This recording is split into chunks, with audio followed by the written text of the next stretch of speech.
Hi, everybody. It's Nancy Reyes with For Your Canine. And Joanne Soike with For Better For Worse. Thank you for joining us tonight. I know we skipped last week.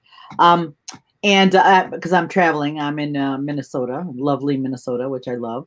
And Joanne had trials at her place. So trying to keep up, guys.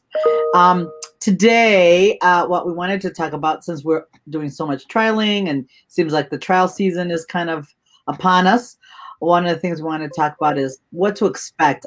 We're finding as we go to different trials, whether we're hosting them or judging them or being certifying officials, that people, especially some of the new people, don't know what to expect at trials. And they come with certain expectations that maybe aren't appropriate, or they don't really understand. So one of the goals with this, hi guys, one of the goals is to kind of see if we can help clarify some of the questions, or if you have anything, and we'll talk about in general, but if you have a question, just go ahead and ask it and we'll be happy to answer it. Hi everybody. Hi Donna. Hi Deb. I know Deb was very like, what are you doing last week? That was so funny. Anyway, so first thing, hi John, how are you? Oh, hi John. I was thinking about him. I was thinking about John the other day. I wonder what that means. He should come visit us. I emailed John right? And he did not respond, so maybe he doesn't like me anymore. But maybe not. Anyway, so today, we're going to start with kind of NACSW, and we're taking it from the perspective of a competitor, right? Of like when you go to the trial, and maybe some of the reasoning why certain things are done a certain way, so you can have a better understanding. Really, hi Jen. I just saw Jen. She's the host of the trial that I'm at. So we can maybe help. Kind of give you that information. So we'll start with NACSW. So one of the big questions people, because a lot of us do multiple venues, right? We do everything, and now there's more venues than ever before. We have NACSW, which has been around. Then we have AKC. Then we have UKC. We have CPE. We have PSD. We have CPE, Canine Performance Sports, CWAGs, and USS, I believe. I think. Yes. So we're going to try to cover as much as we can, because we don't do Amy, I am not at home. I am in my Airbnb still. So we're going to try to go over some of the basic things, and then if you guys have more questions, we'll try to cover. So NACSW, one of the big questions we always get is, how come the dogs have to crate out of the car? No matter if it's rain, shine, the dogs are always need to be in a car, and they can't be out socializing and visiting and things like that. So that's always a big question about why that is. There's a couple of reasons. One of the wonderful things about scent work is that the dogs get to work without worrying about somebody else being around dogs, the resource, and they can work one dog at a time. So this ensures that happening. Also, it's one of the few sports that dogs that are reactive to other dogs can also participate in. And also because one of the bigger reasons, because the venues that we use are not training facilities or anything like that. They're other different, baseball stadiums, schools, things like that. Those places, you can't have a bunch of dogs crate inside. And there's one of the great things about it is the areas are a real life environment, right? Real life place. So and some of the places you can't have dogs inside all the time. You can search them, but you can't have dogs inside. So crating outside of the car also allows a dog to rest in between searches, which is really, really helpful. And I think people miss that part, having the dogs out all day, because we noticed it, and I don't know if Joanne can speak to it a little more. I don't judge AKC, but I noticed in AKC the dogs are out almost all day long, And towards the end of the day, the dogs are really tired because they're physically and mentally pretty taxed, right? But so there's a variety of reasons why the dogs need to be crated in the car, or they can be crated next to the car, but they're not, and they're not supposed to be out visiting. They can go out and potty and all that, but it's really to help the dog rest a lot and also, protect some of the venues that we have. Do you have anything? Yeah. So I add a bit of humor to this, right? But as we're discussing some of these rules, sometimes, and this goes with, you look at your city or county or anything, sometimes you're like, really? That's a rule? And we always joke, right? Is Jim from, 10 years ago, if you would have seen what Jim did, we had to write a rule for it. And you're like, really, Jim? So it's, a lot of the things that they come up with that seem overkill, somebody did something along the way that was just insane enough that somebody said, we have to put that in writing so that never happens again, right? And NACSW in particular, I think, just released a new write-up of the dog's containment rules, right? This is okay and this is not. They even added pictures. So I think, being at a trial, at an NACSW trial where I've witnessed a dog get attacked, I've witnessed, a dog kind of snark at some people.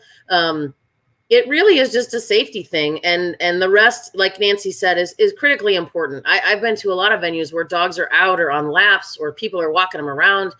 And, by the end of the day, it has nothing to do with the dog's searching ability. They're exhausted just from not resting, right? So your normal dogs sleep 14 to 16 hours a day at a minimum. So, when they're there all day and they don't get a chance to rest, it's tough on them. Yeah. And as Aaron said, NACSW is modeled after police dogs. And if you think about it, if a police dog is going to have to be by their partner and so that they're ready to go when they need to. So it's modeled after that. So, and AKC does a lot of other sports. So they, where the dogs are out and about all day. And I think, I'll be honest, at first it's different. I mean, this was 12, a million years ago, but with AKC, I do see there's more dogs getting snarky. They're tired. They're just exhausted with people walking around with their dogs all day long. So yeah, towards the end of the day, the last searches, and I wonder if anybody would ever do a study on it, but I bet you the searches aren't as, unless you have a very high drive, very high energy dog. So that is why, so that's one of the big differences with NACSW and the other venues. In the other venues, you can create, there are a lot of them are in training facilities, so they're not unique or pristine environments, if you will. And dogs are able to create inside in a group, kind of like agility and confirmation and some of the other sports that are in AKC. So, and that, which is it's kind of an interesting situation with the AKC scent work with the dogs, because you could tell the dogs are really tired towards the end, especially, and we notice it more the dogs that are sitting out all day. And there's a lot of dogs that are just sitting out all day, right?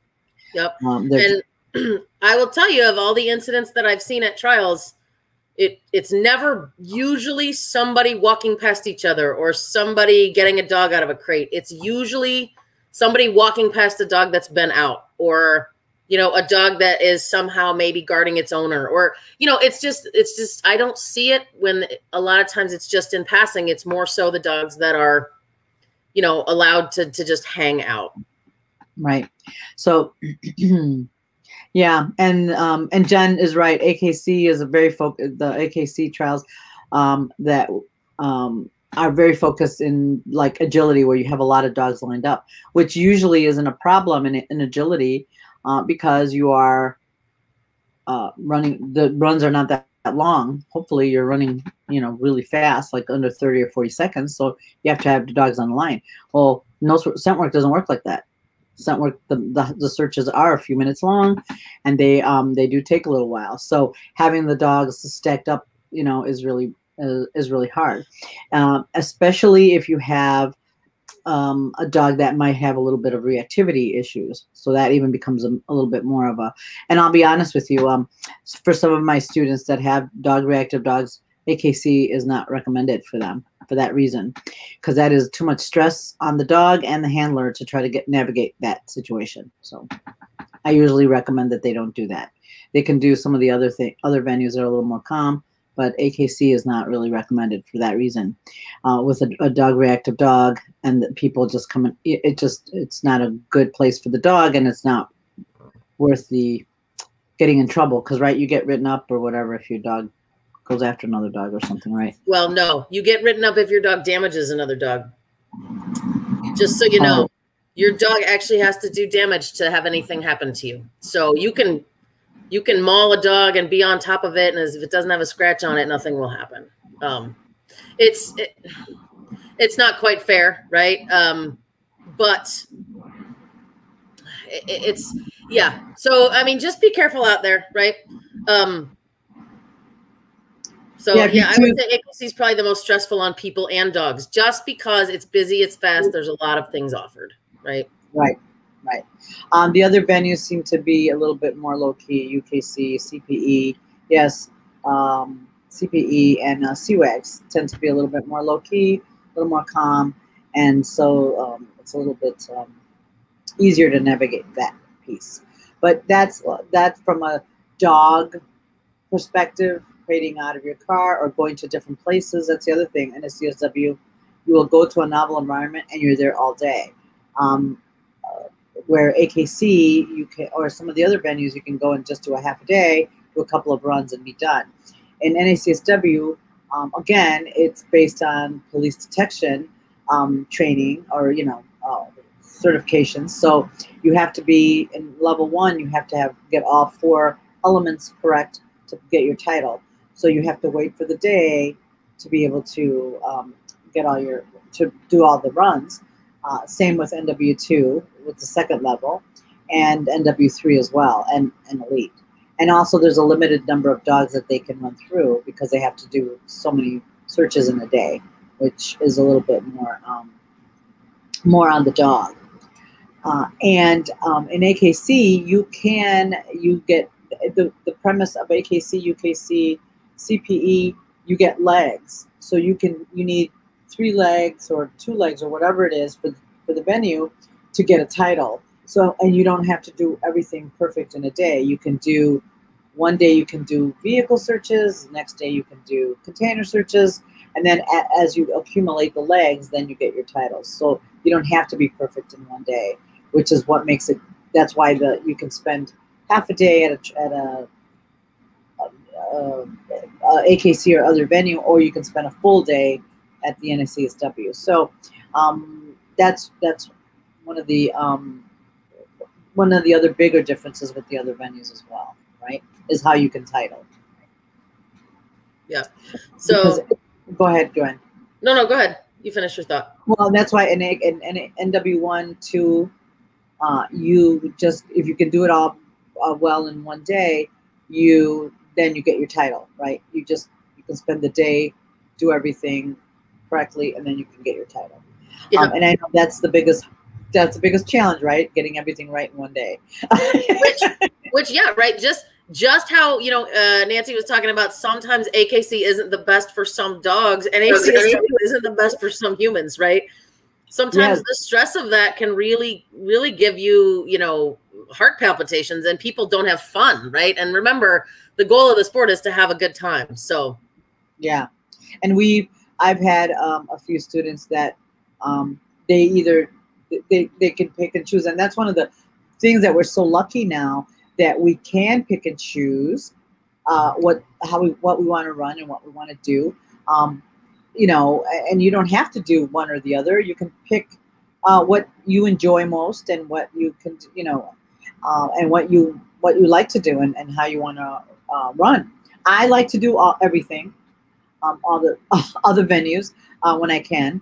So I enjoy. There's all of them have a little different flavor, and I like them all. So I try to do them all, and I host them all too. So as Joanne does, except for, yeah, you host them all too, right? Yeah, the other group here does CPE, but I judge for them, so Okay.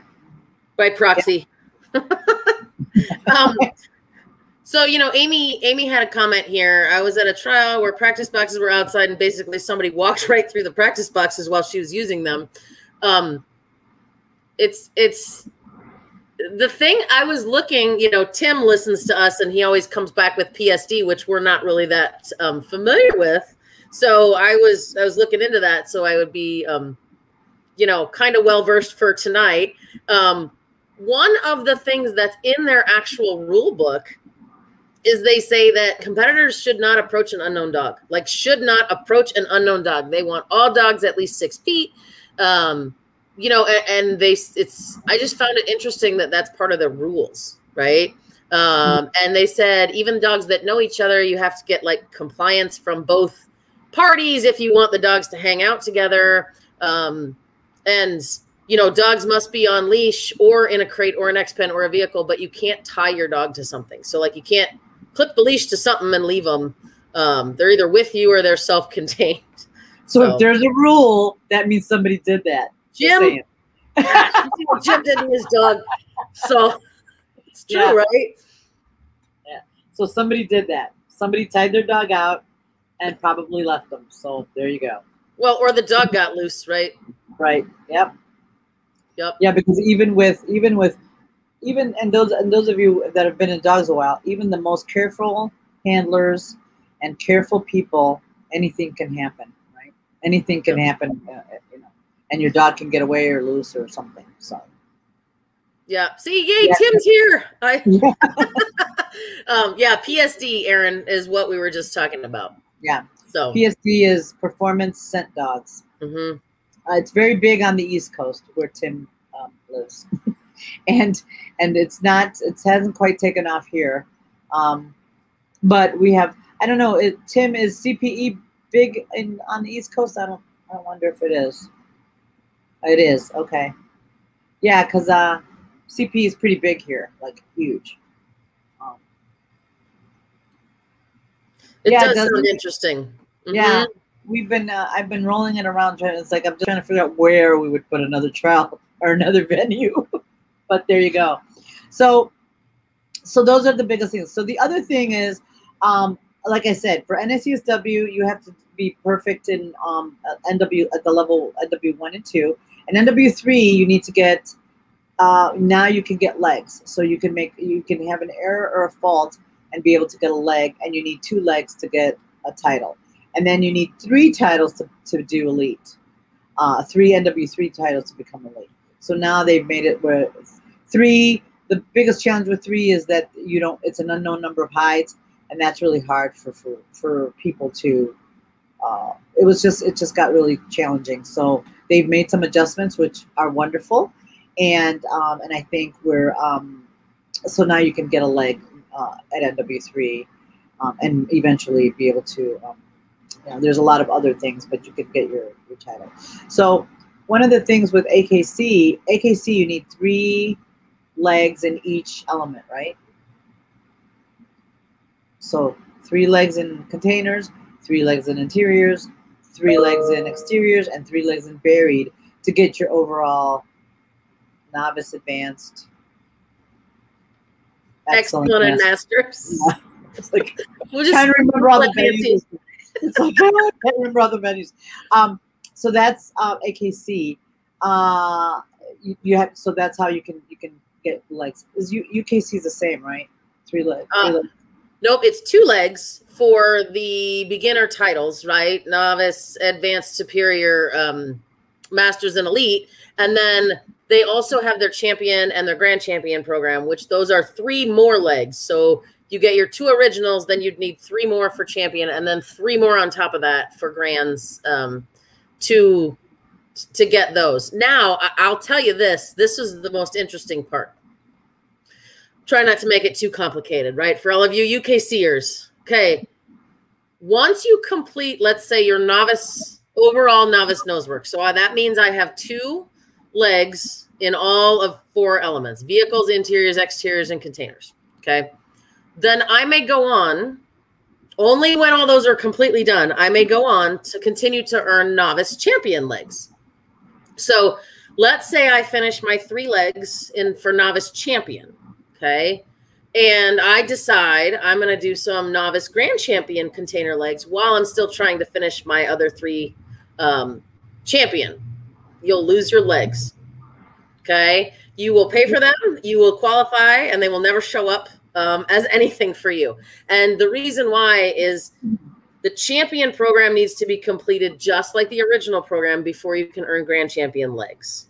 Okay. So I know that gets a little confusing, but until you would earn your novice champion title overall of all 4 elements, you can't earn novice grand champion legs. So I know that's been something that's been out there about, hey, I got some legs and I lost them. I know, why aren't they showing up? That's why.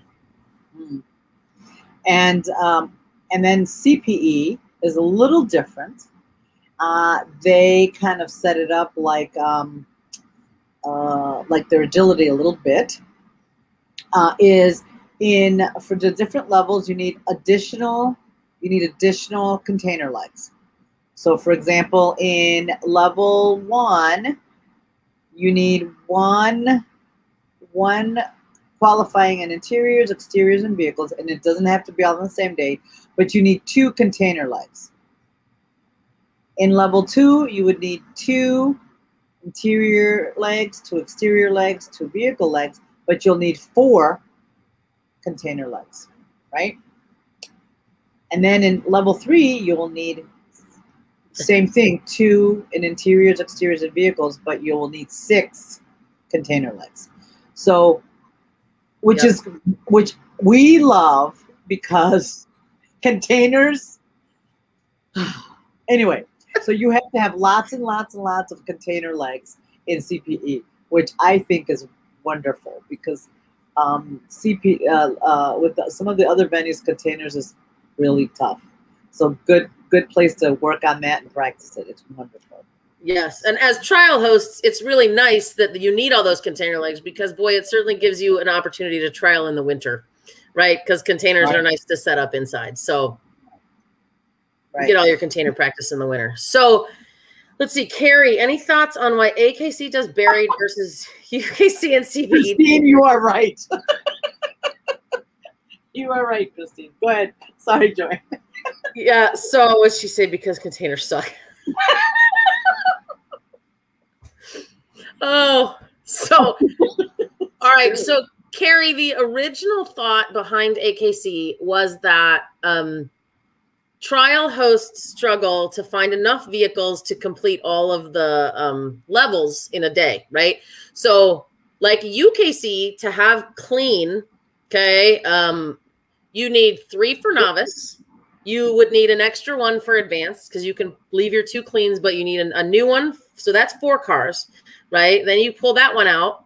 So now we're at 4. I need 2 more clean ones for superior. So now we're at 6 vehicles, right? And you can see it goes up and up and up.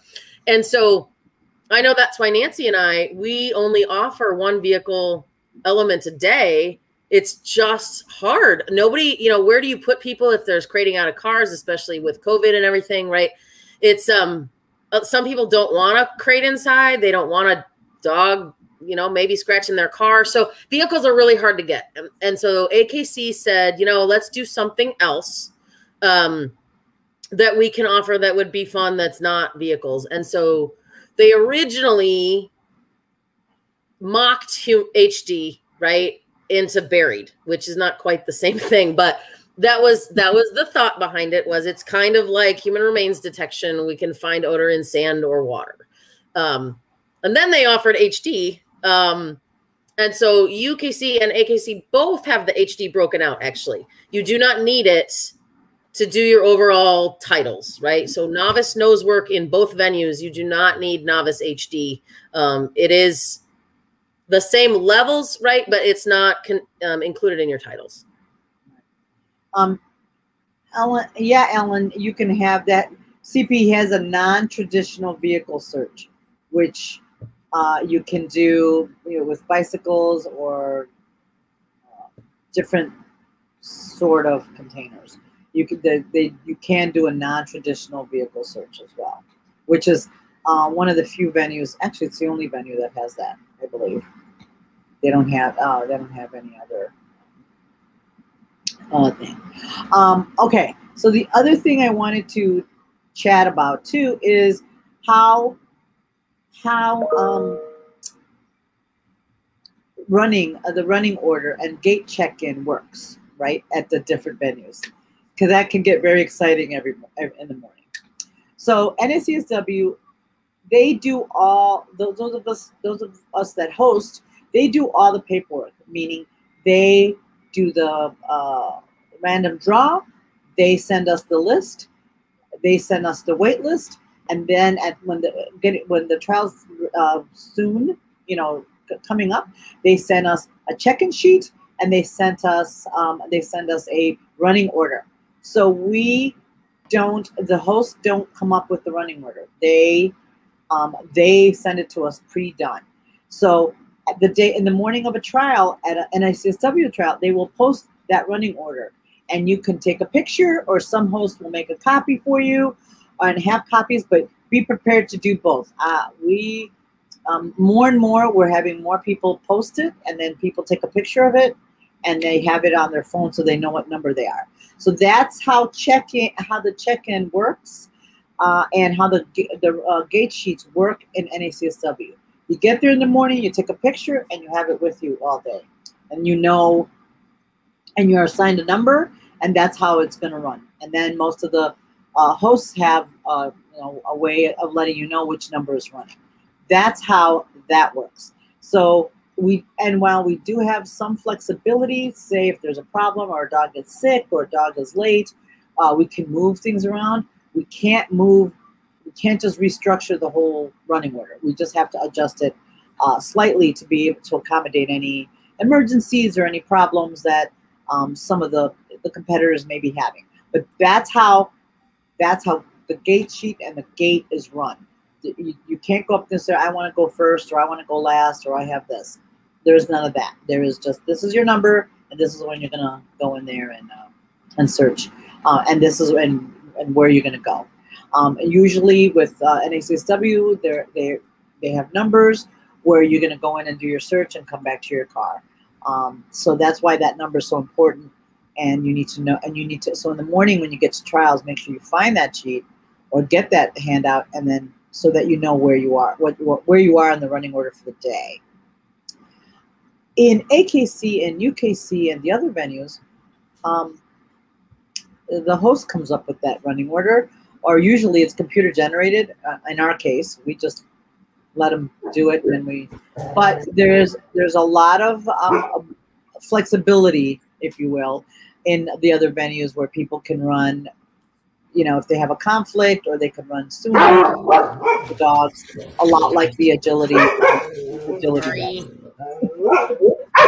So that's kind of how the other venues work, and that's why we have a lot of that where people come and when you go to they usually have you check in at the gate.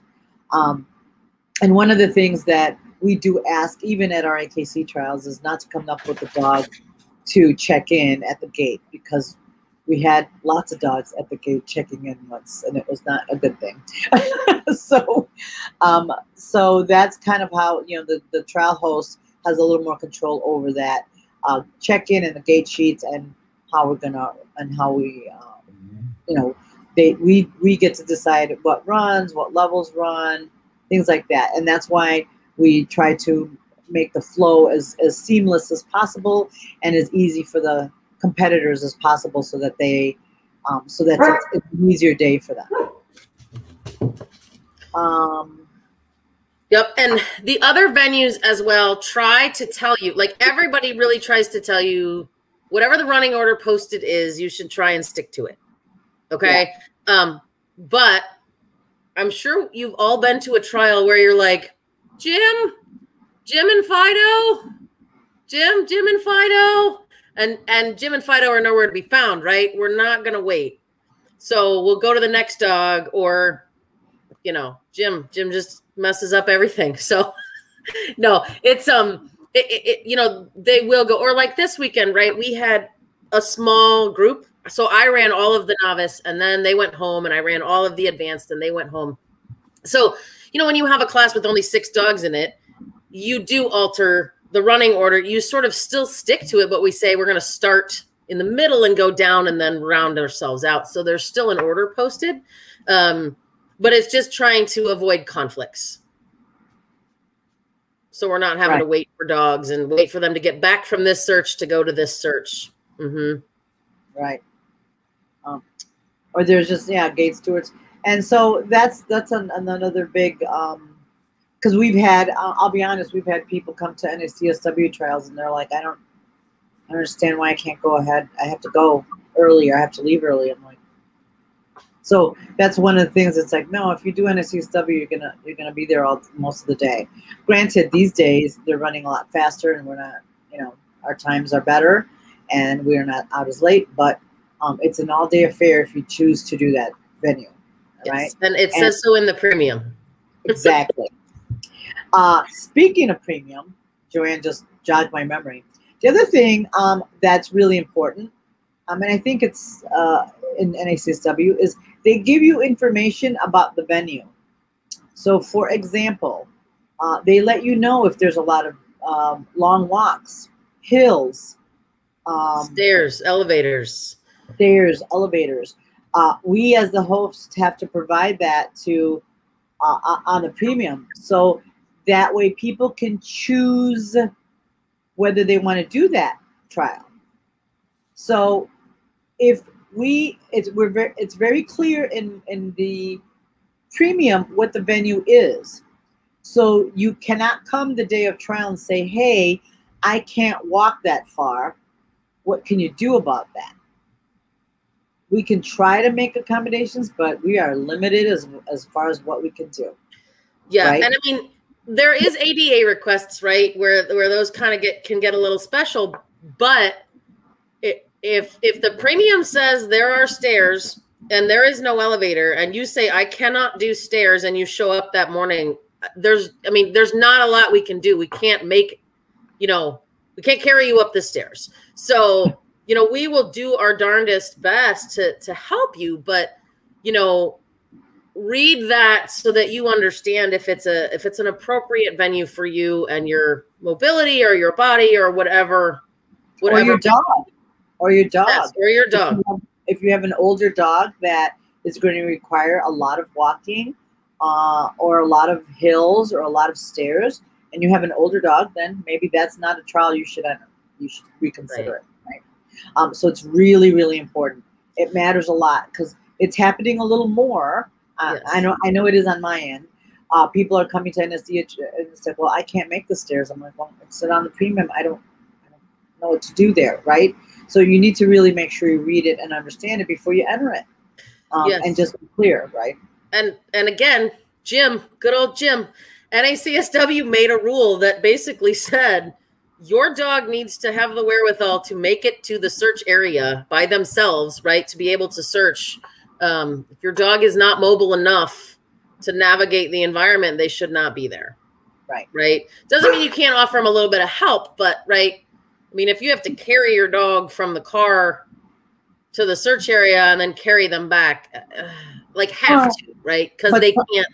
Yeah, but some people do it well, and that doesn't mean little dogs. People carry their little dogs back and forth all the time. Right. No.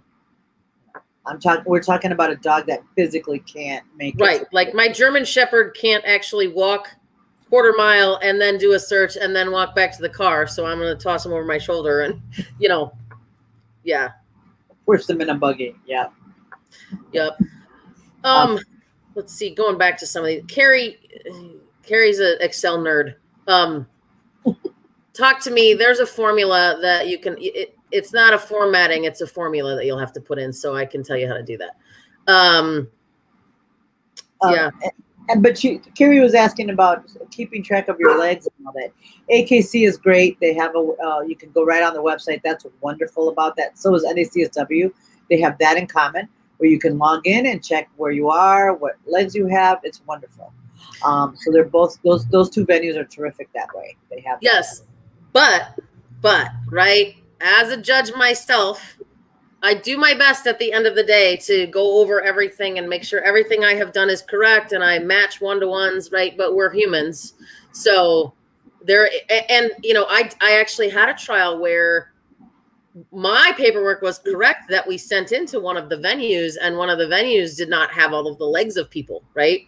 So there is some benefit in tracking your own on an Excel spreadsheet, right?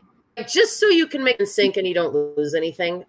If you're not with people, you'll never know the difference. If you are with people, right, you'll know if something's missing. So there is some benefit to it, just as a double check. Yeah. And Cheryl, you were asking if should people doing AKC trial expect to be there all day? Well, the thing is, Cheryl, that's what we're, it depends on what running order the trial host chooses and how they're going to run it. So, and it depends on how many things you signed up for. So that's what gets tricky there, right? If they decide they're going to run it a certain way, it gets a little tricky as to like what they're going to run for. So you might think about planning to be there all day. Usually we try to put that running order before they sign up so that they kind of have an idea what's going to run first or whatever. At times we've had to change them, but mostly we try to have where people can just be there part of the day.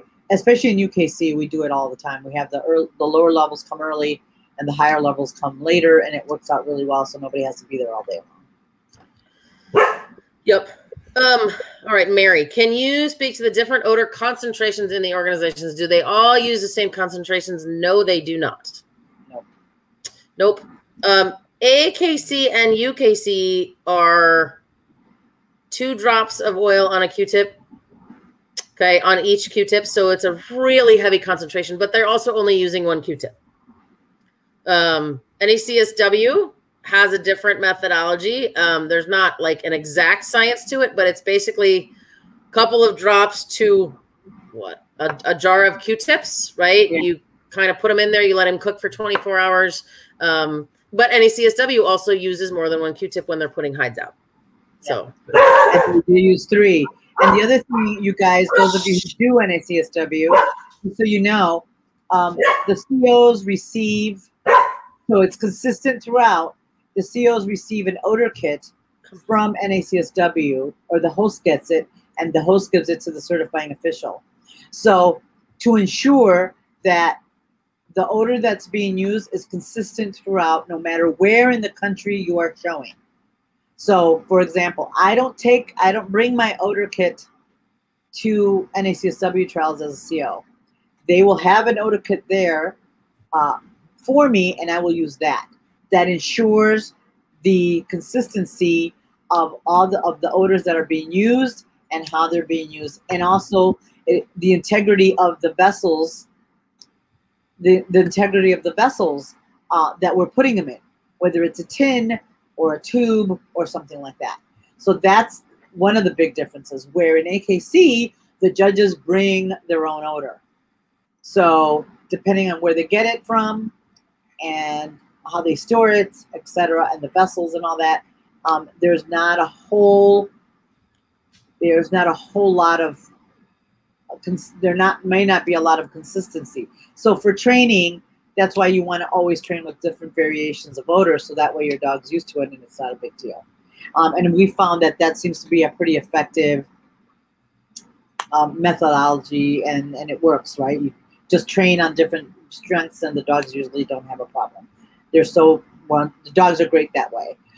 But in NACSW, just so that you know, the COs don't bring the odor. It is sent to them so that to ensure that it is consistent no matter where in the country you're trialing NACSW or in the world, hopefully. And I think too, like, this is just my personal preference, right? I'm not always a rule follower. I mean, I follow, don't get me wrong, but like, we have a little bending here and there, but NACSW, I think, is probably the one that you can get on a plane and go from coast to coast, north to south, and you know exactly what you should expect at a trial, right? Yeah. Everything is super clear. all the lists are put together the same way. All the odor is the same way. All the running order is the same. You know, all the crating is the same. So there's some comfort in that. To me, when I go to a trial, there's no questions like, where do I check in? Or, you know, are you going to change this? What order are you running in? There's always a briefing. There's always everything that explains it. There's scripting, right? Your COs have scripts that they're supposed to follow to tell you, make sure they cover everything that you need to know for the day, right? There is a giant rule book that tells you how to handle lightning, how to handle a dog incident, how to handle all of these things, right? And as a host myself, and I'm sure Nancy will agree, I think sometimes should something arise, right? There's some, I don't want to use the word enjoy because that's not what I mean, but right, like, hey, there's a problem with, let me go talk to the CO, right? It's not me as a host, or, you know, that's something you're going to have to write NACSW about. Yeah. Because we don't have control over a lot of it, right? So I know that can be frustrating sometimes to a competitor, but just knowing that the process is always the same is kind of comforting. Yeah. And fair for all, which is really correct. Because that's where with some feedback I've gotten for, you know, there's a question about fairness about this and that, and NACSW does try to be more consistent about our training and what we learn and how we do things. So it is really to have that consistency for the competitor. And like Joanne said, it's kind of nice, no matter where you go in the U.S., you go to an NACSW trial, you know exactly what it's going to be like. And you know exactly. Where some of the other ones, it's very dependent on, you know, what the club does and kind of where they come from. Again, not to knock anybody, but because again, I do all the venues, right? But you know, there's always pluses and minuses for all. But that's kind of why I really I do really enjoy NACSW, because it's very consistent, and it kind of appeals to my military background where there's always a rule for everything, and you know how to take care of it. So it's kind of cool. Yeah, Jim. Yeah, I know. So and CPE, their odor strength is, I gotta look and see what that, I can't remember. Somebody said that it was like AKC. I don't know if that's, I don't know if that is true. Let me just look it up. Because So while she's looking it up, this is something that you're going to find frequently with the people who do all of the venues, right? And I know people have asked me questions. They're like, hey, what's the rule on? And I'm like, I don't know, but I will find out, and I'll be right back and let you know, right? Because I don't want to be wrong. So, you know, if I'm at a trial and somebody asks me a question, I'm always very apologetic. Like, hey, I'm looking at my phone, but I'm not looking at text messages. I'm looking up the rules so I can make sure that I don't have anything wrong. It's hard to remember 6 venues. You know, so I always want to double check if somebody has a question on something, or if I'm not sure if I'm doing something correctly. Mm-hmm. So, hey, Joanne, could you, while I'm looking this up, could you talk about collars and leashes and all that cool stuff? Yep. So, one of my biggest questions, and this is even me as a judge, I need to follow up with AKC because there's a contradictory rule that I am unclear on. Okay. So in the nose work rule book, the scent work rule book, okay, you can come to the line. You can have like a pinch collar or a head halty. It says you can't run them during a search. Okay.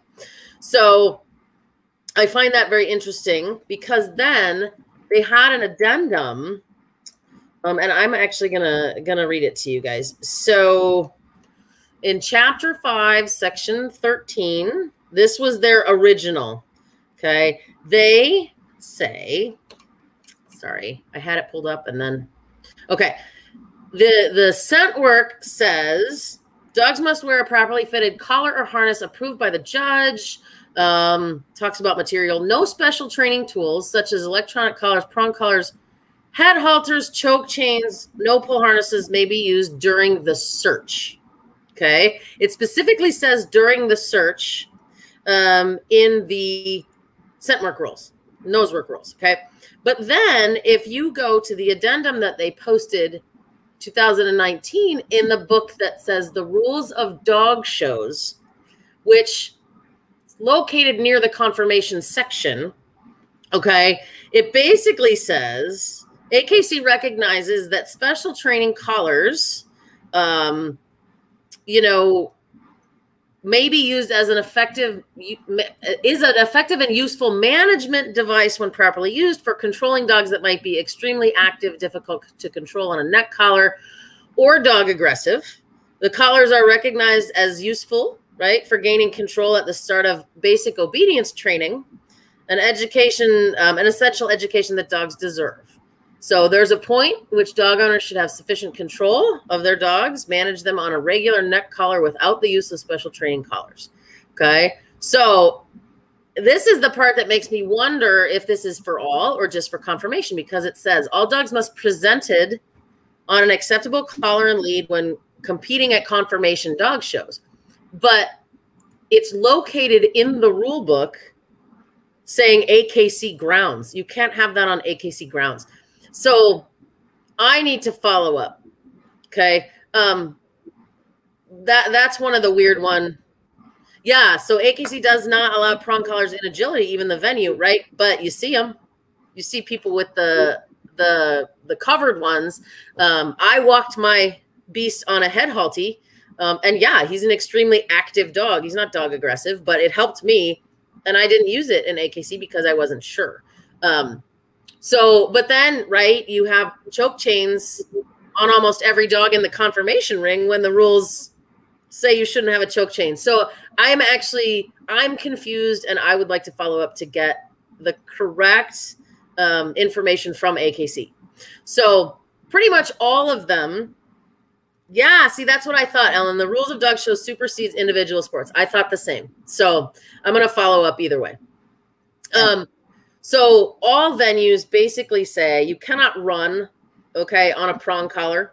You're not supposed to run on a limiting harness. So if you have any of those harnesses that tighten around the chest, you are not supposed to use the tightening function. You can clip it on the front or the back or just anywhere so it's not tightening around them. And most all of the venues say nothing hanging from the dog's collar, okay? It seems really silly if you have a name tag or a rabies tag.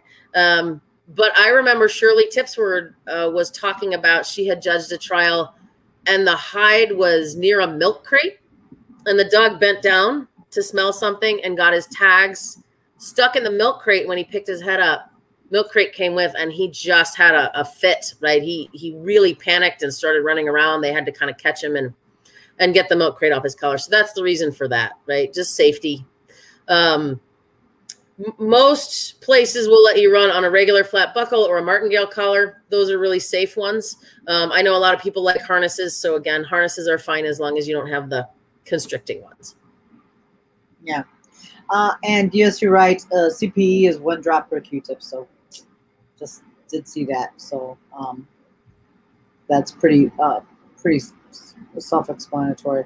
And then NACSW, you can walk to the line on a pinch or a head halter, but then you cannot run in it, right? You have to change your leash to something that doesn't restrain the dog and run, and then you can put it back on or connect the leash back onto it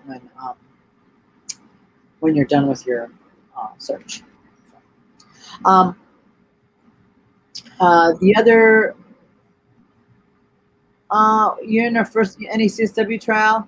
I don't know if they care about tags. I don't think NACSW cares about tags. No, they don't say anything. Yep. I think, though, you know what, like, Julie, as a rule, anything can happen, and NACSW search areas can be much more real life. So maybe your dog's is going to want to stick his head in a critter hole, or, you know, I know at my last trial in March, there was a little hole under one of the makeshift houses, and there was something under there. So there was dogs that were very, very interested in that. So just letting you know, right? Sometimes if you can take them off, it's just helpful, but you don't have to for any CSW. Right. Yeah. And so the other thing I wanted to chat about is distractions. Distractions in venues. So NACSW, the only time there's intentional distractions is in containers at level 2, 3, and elite. Okay. Yeah, Deb, you can use a. I'll come back. I'll circle back to the distractions. You can use a flexi in NACSW, and I believe you can use it in AKC. Or no, you can't use it in AKC. You can use it in AKC. You can't in NACSW though. Just noteworthy, you cannot have it on in the parking lot. Right. You can use it for your search, right? But not to walk your dog in the parking lot. Correct. Right. Yep. Yeah. But not in the parking lot where the dog's 10 feet ahead of you. Right. Visiting the other dog. Don't do that. And you're taking out all the people wearing shorts as legs. Yeah. So yeah. And in AKC, can you use a flexi? I don't know. I think so. They don't say you can't. Let me put it that way. They don't say you cannot. And I have seen a lady who does use it in AKC and UKC, and she uses it very well. She puts it on at the start line. So. Yeah, Christy, I remember that too. She was asking about footwear for the handler. I think they've kind of lightened up on that. Yeah, no, they don't. They recommend you have good footwear, but they don't require it. So if you want to run in flip-flops, more power to you. Yeah, Amy W. Yeah, so I think a lot of the venues let you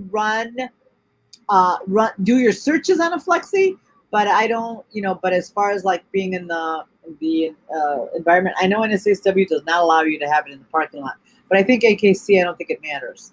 I think you can have the flexi all the time anywhere. Yep. And UKC too, I don't think there's a restriction on that. So yeah. Yep. I'm gonna hit carries before you hit the distractors again. You mentioned champion before grand champion. Do you have to do them in order? No. So if let's just say you have your overall elite title, which means you have your original titles in all 5, okay? And you want to start with elite champ. Let's say your dog's older. You want to start with elite and grand to get the harder elite searches out of the way. You can do that, but you can't.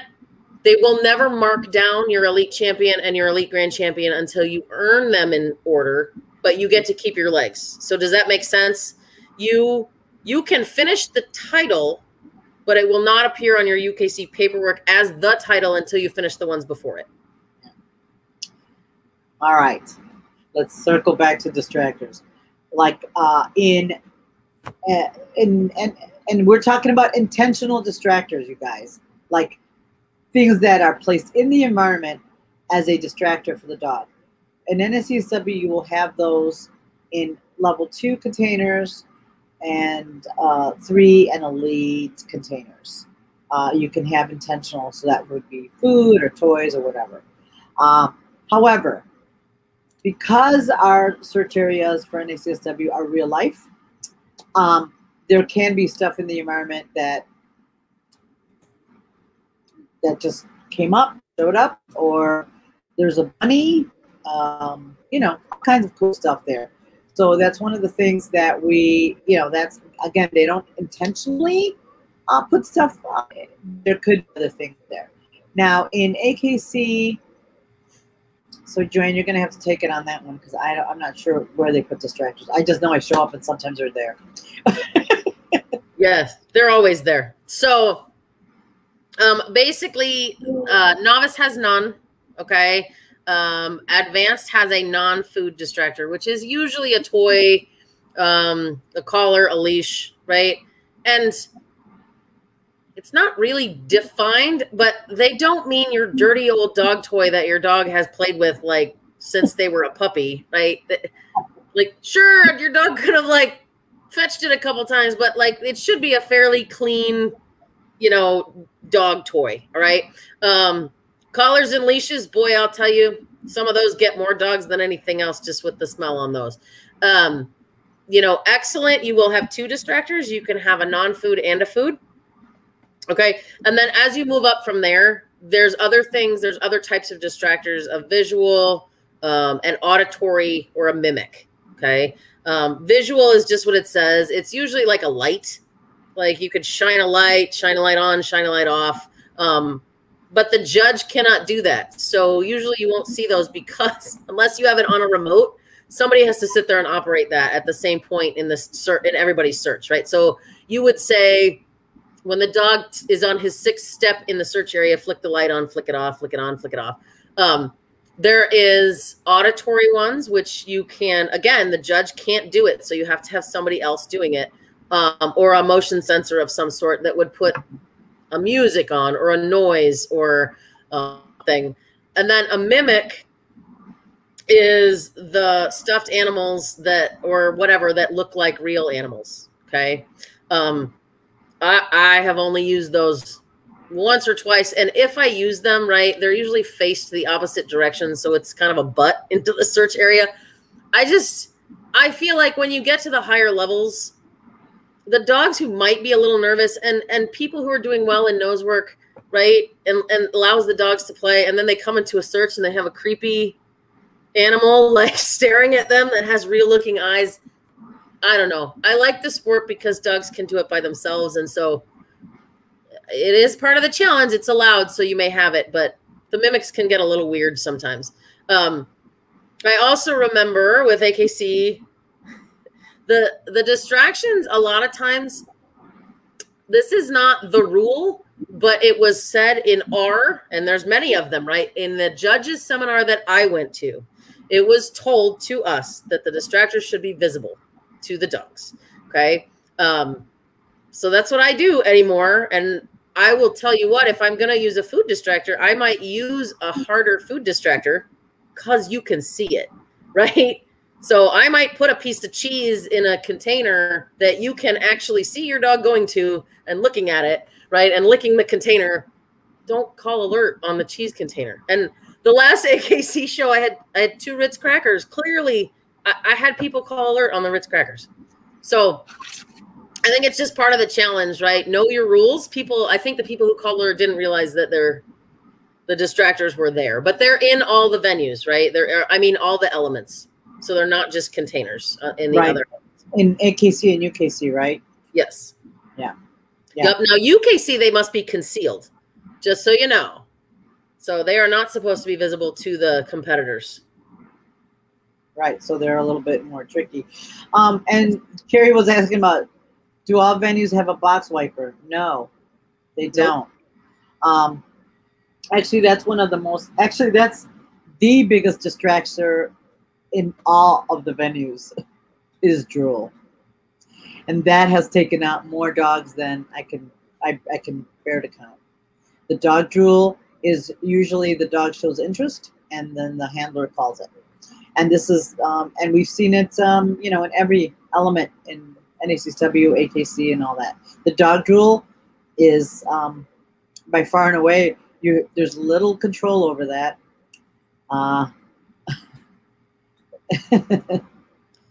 Yeah. So unfortunately, that's dog drool is we don't always have a box wiper in all the venues. Sometimes it is what it is. We do the best we can, and even the truth is, and I think with NACSW, we also found that wiping the boxes was actually worse than just dabbing it or leaving it alone and letting it dry up.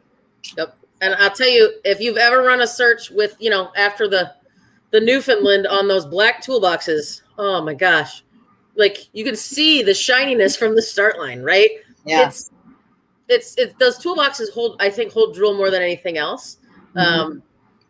And I'm just going to toss you guys, I'm working with one of my students who's a chemist, and we're playing with it, right? Because it's not any drool. No, it's not all drool.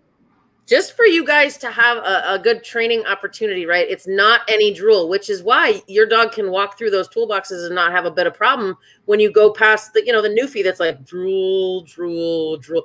But the one box, they just head snap on, whoosh, right? So there's something in the saliva and the foot. Like if a dog steps on it, it can be footprints as well. And it's not pheromones, because pheromones don't come out in the feet. That's what we found thus far. Okay. So we're trying to figure out what is the magic combo in dog drill. But what I'll tell you is, if you get a dog that's like super crazy about a ball, and like those chuck it balls are great because they're rubber, get a dog that play fetch with them 3-4 times and just rub that across a box. That's good training right there. There's something in the excitement. It's the dogs that are amped up, that the dogs that tend to be really amped up and really more high drive, that drool seems to get the more interest, which is, or really fearful or very scared dogs. Yeah. Yep. So something about what's coming out in the drool causes that, because I absolutely seen that. Dogs that are worried or dogs that are really amped up, that drool can be very distracting. And the dogs, and I'll be honest, a lot of dogs, they're not alerting on it. They just show interest, and that's why we call it, right? And today we had a vehicle element specialty. We had a dog lick the front of one of the golf carts that, luckily the dog wasn't amped up, and none of the other dogs seemed to have that much interest, but we had a dog just check it like, oh, somebody licked that. It was just fascinating. It wasn't a false alert, but it was a very interesting animal behavior kind of situation where they were like, oh, I wonder, they licked it. But that dog was not very amped up. It was pretty calm. So it didn't have all that. But I do believe that, I really do believe that there's something in dogs that are fearful or really amped up that cause that drool to go through the roof. Yep. I have some ideas. Once we get an answer on that, we'll do a Facebook Live on what's in dog drool. Yeah, because that is of all the things I've seen take dogs out as far as distractors, that's number one. Mm-hmm. Dog drool. Every time. And it looks the same, right? Really similar with the head snapping. So it's hard. Yeah, that is. So, so those of you who are doing the other, AKC, CP, and all the other, there is intentional distractors in those venues. Yes, there are more, and there are more in every venue. In NACSW, there's not intentional, but you can have, if you're searching a school, you could have something in the teacher's desk. You could have all kinds of different things. The science room could be dried liver to put under the microscope. That's true. There was a dead rat that they had to take out of one of them. Yeah. I've seen that. Right. Yep. The dive bombing barn swallows that were building a nest. Yep. Those. So that nobody puts those there, and you don't realize they're there until the searches start. And then you're like, ooh, nothing you can do now. Right. And that's one of why I brought it up. There's intentional distractors and there's unintentional. So we've had people get very upset because there's bird poop in the search area. And it's like, yeah, bird poop. There's nothing we can do to stop that from happening. Right?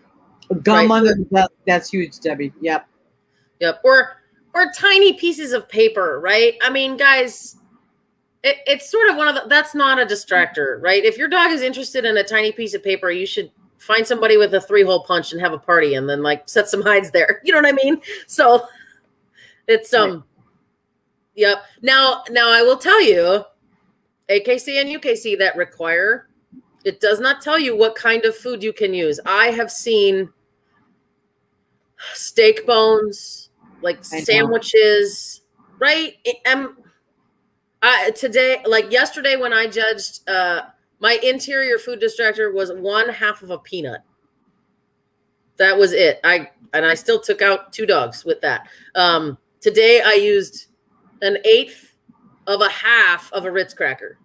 Like, so I'm not trying, like, the distractors should not be meant to see how many dogs I can get to false alert, right? It should be something that's interesting enough for the dog to go, huh, right? And then move on. But those are not in the rules, right? So until they put that in writing, Jim. Yep. And Susan, there can never be scent on a distractor. No. Right. Nope. There shouldn't be.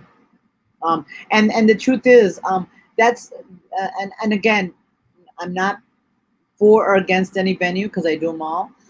That's what makes it difficult. Like the distractors, there should be some more clear information about what's an acceptable distractor for the level, right? Because you have people using steak bones or very challenging things for lower level dogs, which is very unfair.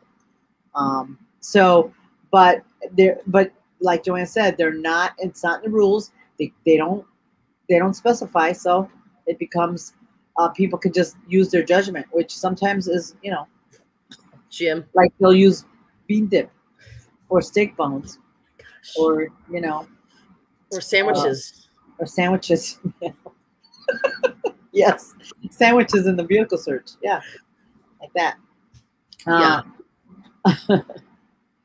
False alerts on distractors are handling and training 99% of the time. Well, usually the false alerts on distractors is a training issue, but most of the false alerts I have seen on distractors are not alerts at all. They're just interest, right. And the people call it. So being able to read your dog and being able to do that. And the other thing, Sandy, you cannot possibly train for every single possible distractor that can be there. It's not possible. There's no way you can work on every single possible distractor you can have. You can work on the real general ones, cookies and hot dogs and meat and things like that. But somebody, I guarantee you, will come up with something that your dog will false alert on, or that you'll be interested in, and that you'll call. And I'll tell you what, I tried so hard to put something as low key as I could. I'm like, because I couldn't find anything that wasn't really high value. So I'm like, here's a packet of mustard. Like I peeled open the corner of a packet of mustard and I put it in a little container, and don't use mustard or train on mustard. It took out so many dogs. And I was like, I felt awful, right? It was not my intent to do that. But rule number one for me, don't ever use anything that you haven't tried to train in class or with your own dog. Right. So, right. Yep. Yeah, no. And so, and then training. So again, like I said, most of the false alerts on distractors are not true alerts. They're just interest that we call. And like I said, there's, and that's one of the things you all, as you're going through whatever venue you're doing, let yourself off the hook in that you can train for certain things. You can train the best to your ability with your wonderful instructors. But there's no way to possibly train for every single distractor that can be up there. Right. Mm-hmm. It's just, you can do the best you can, come up with stuff. We have, sometimes in our classes, we have people bring stuff. We have, we do different things to help, but not always. You can't train for everything, because sometimes, you'll find that your dog kind of likes, some other random thing that they use that probably you'd be shocked at, right? Or that you would be interested, it wouldn't matter. So, so those are things that, like I said, you can't train for everything. You can just do the best you can to train for those type of issues. So, so that's what.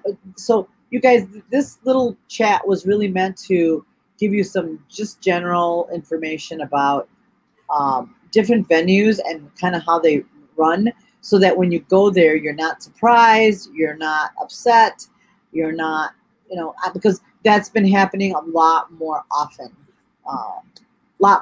than before, where people get there like, I can't believe there's this or that, or this is not happening.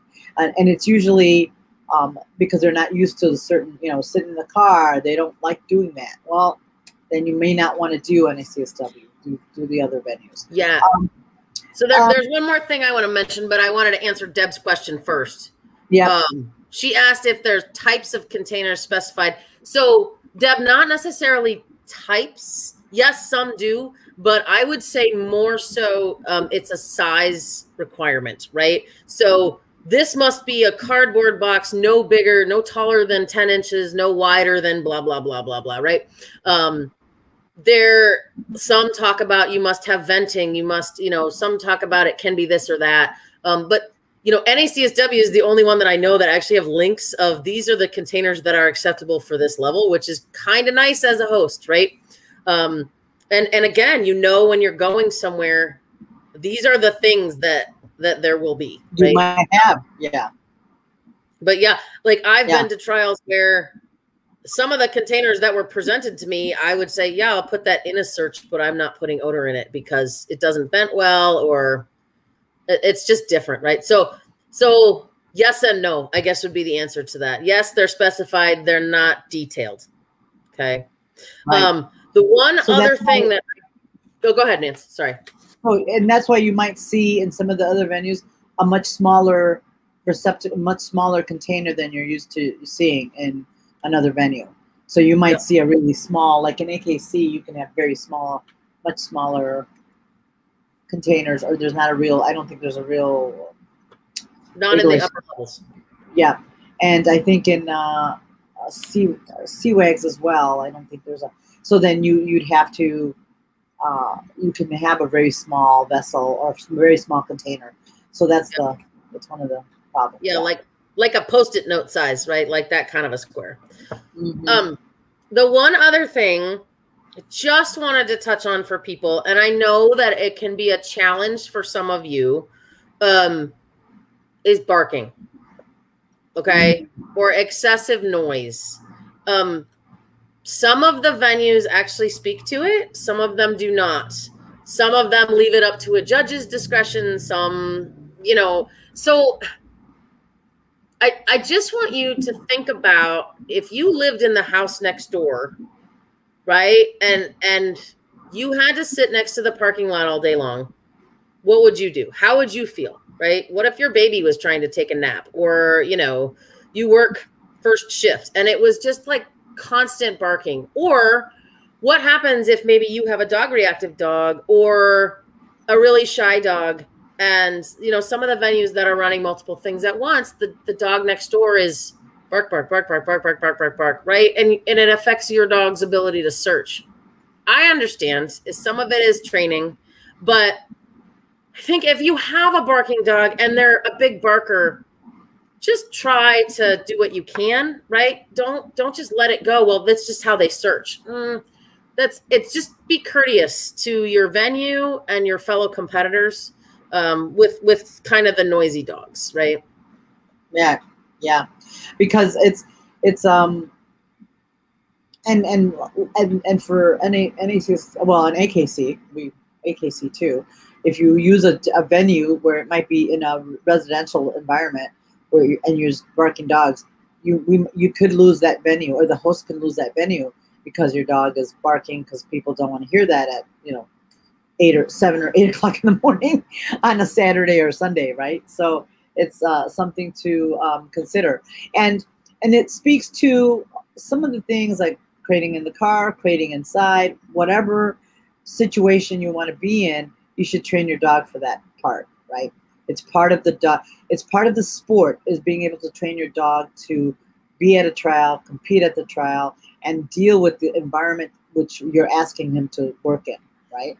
So it's part of that ability to handle all of, you're teaching them set work, but you also want to teach them how to deal with the environments that they're going to be in.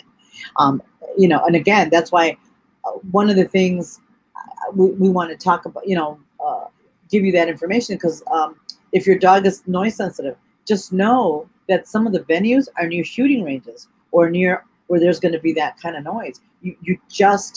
It's just part of what it is. So as long as you're understanding it and you know that that's a possibility and you can deal with it come what may, then I think it's fine.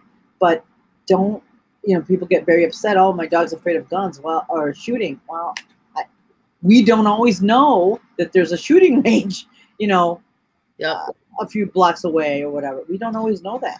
Or a storm phobic dog, right? That happens too, where it's like, you can't get mad at Mother Nature, right? When you know your dog's storm phobic and you're going to take the chance of going to a trial, it stinks when something happens like that and causes you not to pass. But, you know, it is what it is. And I struggle with that myself. Like every little piece is a victory that we could make it through something. So, you know, there's ways out there. Matter of fact, if you have a storm or noise sensitive dog, what was it? 3 weeks ago? 2 weeks ago, we did a Facebook Live on how to help your dog with that. So that's a good listen if you didn't listen to it. So yeah. And John, you're right. That interest in containers can look just like a regular alert, but it's just a part of, and it's almost like the dog really wants, but you eventually, the more you see it, the more you can work with that. But so yeah, it's one of those things. So just details that you should read the premium, and those of you like Julie who's trialing tomorrow, a couple of you who are trialing, really look at that and know you're going to go check in. You're going to make sure you have your phone so you can take a picture of your running order, and you can and just make sure you pay attention for the briefing. And it really does make the experience, especially for you that it's your first time, really enjoyable, and you kind of know what to expect. And it'll be, and there's volunteers there to help you along the way, and you'll be able to, just a nice introduction to it. And then you might venture into some of the other venues down the road. Like I said, I enjoy them all. I find things very helpful in all of them. Having distractors in all the other venues, the AKC, UKC, CPE, and CWAGs is great. I love it because it's good practice for my dogs to overcome those things and work through it in a more challenging environment, right? So and always, if you're going to do more than one venue, really look at it and see if is this venue going to suit you and your dog and you and your whatever goals you have, right? Like I said, if you have a dog reactive dog, the AKC might be tough, but the other venues can work a little bit more.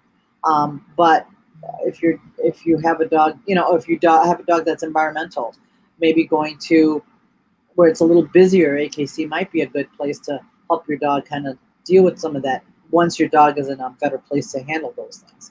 So those are all kind of things that we wanted to kind of, that nobody really talks about and gets. I mean, as an instructor, I do tell my students about it, but even still, sometimes they forget about it. So.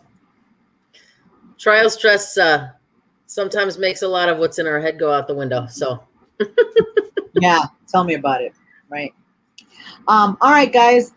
You know what? We can talk. There's so much more information, but we just wanted to get the kind of the big stuff out there, and just to have you think about it. And for those of you who are thinking about doing a venue or thinking about maybe doing more or adding a venue or whatever, I hope this was helpful so that you can make some decisions based on that and continue to do the sport that we love. And then we also, want to continue looking at PSD, and because I think that's going to be a lot of fun down the road. So anyway, all right. Thank you all. Have a wonderful week. Appreciate you all. See you all soon. Thanks, everybody.